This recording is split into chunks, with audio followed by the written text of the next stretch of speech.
Assalamualaikum warahmatullahi wabarakatuh. Jumpa lagi di mata kuliah Psikologi Pendidikan. Pada kesempatan hari ini, kita akan membahas peran kreativitas dalam proses belajar. Yang pertama, apa itu kreativitas? Mari kita simak definisi beberapa para ahli sebagai berikut.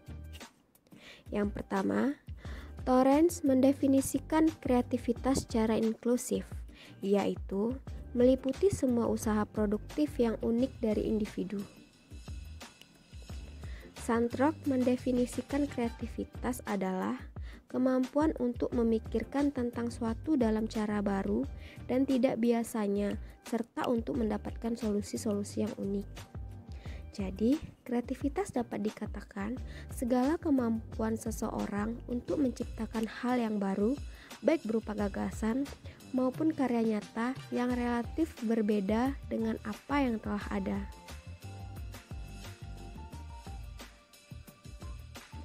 Menurut penelitian yang dilakukan oleh Menandar, bahwa karakteristik orang yang kreatif sebagai berikut. Yang pertama, berani dalam berpendirian, yaitu individu yang memiliki keberanian untuk menyatakan dan mempertahankan pendapatnya, walaupun pendapatnya bertentangan dengan sebagian besar orang.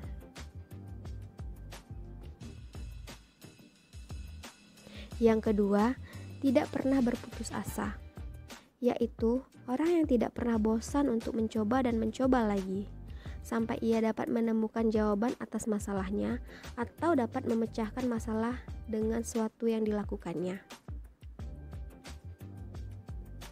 Yang ketiga, mempunyai inisiatif, yaitu orang yang selalu tampil di depan umum dan menghadapi persoalan dan tidak pernah ragu untuk memulai suatu di mana orang lain ragu untuk melakukannya. Yang keempat, menyukai pengalaman baru, yaitu orang yang suka mencari pengalaman untuk menambah wawasan dan pengetahuan serta menyukai tantangan yang menguji kemampuannya. Yang kelima, mempunyai daya cipta, yaitu orang yang mempunyai ide-ide serta mewujudkan dalam perilaku dan mampu menciptakan hal-hal dengan suasana baru dalam interaksinya dengan lingkungan.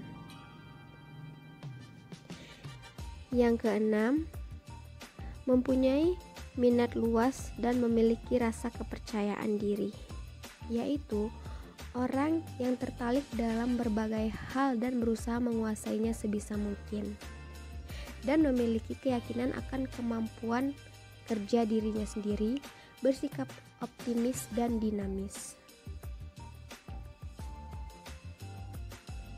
Selanjutnya, Gofford mengemukakan ciri-ciri perilaku kreatif yang dimiliki individu, yaitu yang pertama, flexibility. Flexibility yaitu bagaimana keadaan keterbukaan seseorang pada gagasan baru, pengalaman, dan kemampuan menggabungkan ide-ide. Yang kedua, fluency, yaitu bagaimana seseorang menuangkan ide-ide kreatif secara lancar. Yang ketiga, redefinition, yaitu kemampuan seseorang dalam merespon sesuatu yang unik.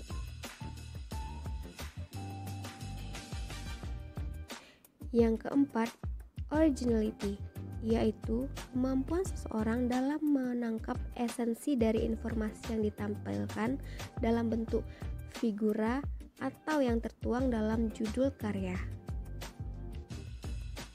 Yang kelima, elaboration, yaitu kemampuan memperluas ide serta kemampuan asosiatif untuk mengelola stimulus abstrak menjadi karya yang nyata. Selanjutnya, tahapan perkembangan kreativitas. Wallace mengemukakan 4 tahap proses kreatif, yaitu yang pertama ada persiapan atau preparation. Pada tahap ini, individu berusaha mengumpulkan informasi atau data untuk memecahkan masalah yang dihadapi. Individu mencoba memikirkan berbagai alternatif pemecahan masalah terhadap masalah yang dihadapinya.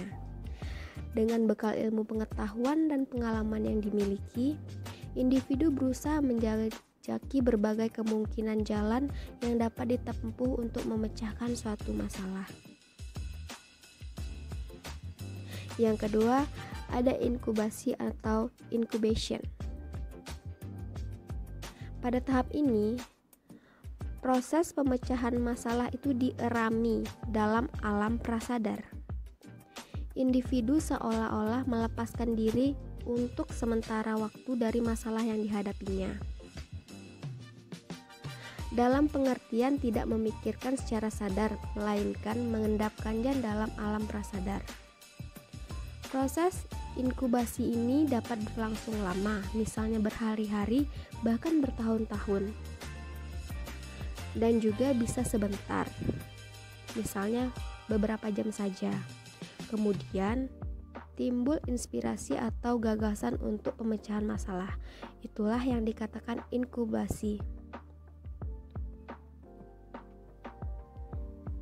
Yang ketiga ada iluminasi atau illumination. Tahap ini sering disebut sebagai tahap timbulnya insight. Pada tahap ini sudah dapat timbulnya inspirasi atau gagasan-gagasan baru. Timbulnya gagasan baru ini setelah diendapkan dalam waktu yang lama atau bisa juga sebentar pada tahap inkubasi. Dan yang terakhir ada verifikasi atau verification.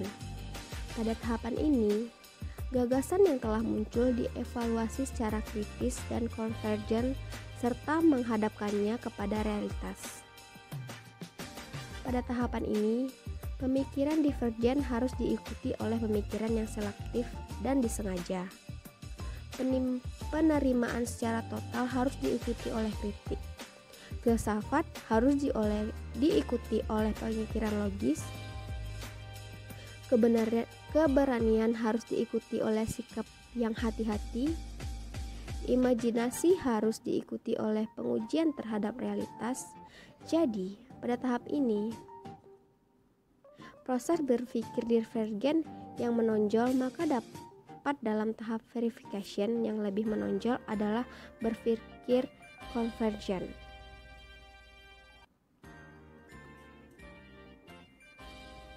Selanjutnya, Hotlock mengatakan ada 6 faktor yang menyebabkan berkembangnya kreativitas yang dimiliki individu.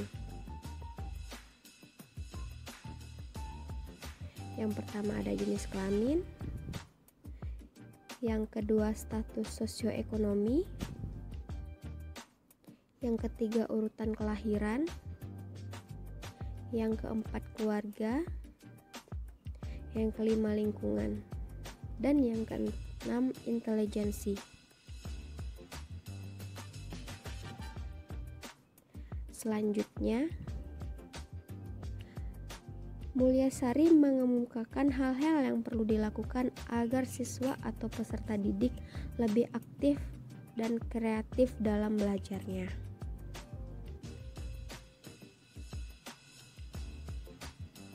Yang pertama, dikembangkannya rasa percaya diri pada siswa dan mengurangi rasa takut.